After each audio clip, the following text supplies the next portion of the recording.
اسلام سے قبل بھی سال میں 12 مہینے ہی ہوا کرتے تھے۔ اہل کفار کے نزدیک ان میں سے 4 مہینے محترم ہوا کرتے تھے جن میں وہ اپنی لڑائیاں تک موقوف کر دیا کرتے تھے۔ اسلام میں بھی 4 مہینوں کو حرمت والا مہینہ قرار دیا ہے جن میں ذوالقعدہ، ذوالحجہ، محرم الحرام اور رجب المرجب شامل ہیں۔ محرم الحرام کی عظمت، اہمیت اور فضیلت کا اندازہ اس بات سے لگایا جا سکتا ہے کہ خدائے وحدہ لا شریک نے اس کو حرمت والا مہینہ قرار دیا۔ اس مہینے کی عظمت و رفعت اور تقدس عاشورہ کی وجہ سے بھی ہے۔ آپ صلی اللہ علیہ وآلہ وسلم رمضان المبارک کے روزے فرض ہونے سے پہلے بھی بہت اہتمام کے ساتھ عاشورہ کا روزہ رکھتے تھے۔ آپ نے مکی زندگی میں بھی اس روزے کا اہتمام فرمایا اور آپ نے اپنے ساتھیوں کو بھی اس کے اہتمام کا حکم فرمایا۔ روایات سے معلوم ہوتا ہے کہ جب تک رمضان المبارک کے روزے کی فرضیت نہیں ہوئی تھی اس وقت تک عاشورہ کا روزہ ہی فرض تھا۔ سن 2 ہجری میں جب رمضان کے روزے فرض ہوئے تو عاشورہ کے روزے کی فرضیت منسوخ ہو گئی، لیکن آپ صلی اللہ علیہ وآلہ وسلم نے عاشورہ کے دن کے روزے رکھنے کو بہترین قرار دیا اور رمضان کے روزے کے بعد نفلی روزے میں سب سے زیادہ آپ اس روزے کا اہتمام بھی فرماتے تھے۔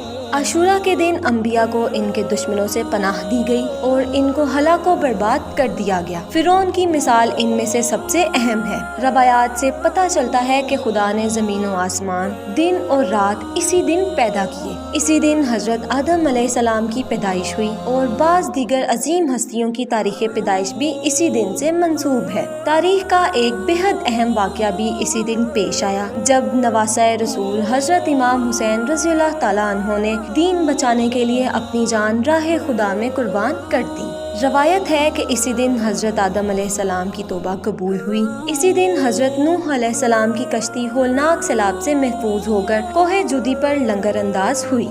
اسی دن حضرت اسماعیل علیہ السلام کی پیدائش ہوئی۔ یہی وہ دن ہے جب حضرت یوسف علیہ السلام کو قید سے رہائی کے بعد مصر کی حکومت ملی۔ اسی دن حضرت موسیٰ علیہ السلام اور ان کی قوم بنی اسرائیل کو فرعون کے ظلم سے نجات حاصل ہوئی۔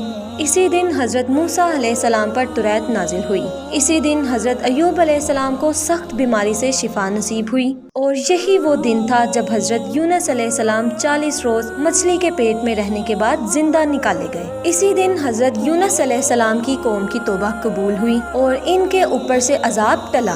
اسی دن حضرت عیسیٰ علیہ السلام کی پیدائش ہوئی اور اسی دن حضرت عیسیٰ علیہ السلام کو یہودیوں کے شر سے نجات دلا کر آسمان پر اٹھایا گیا۔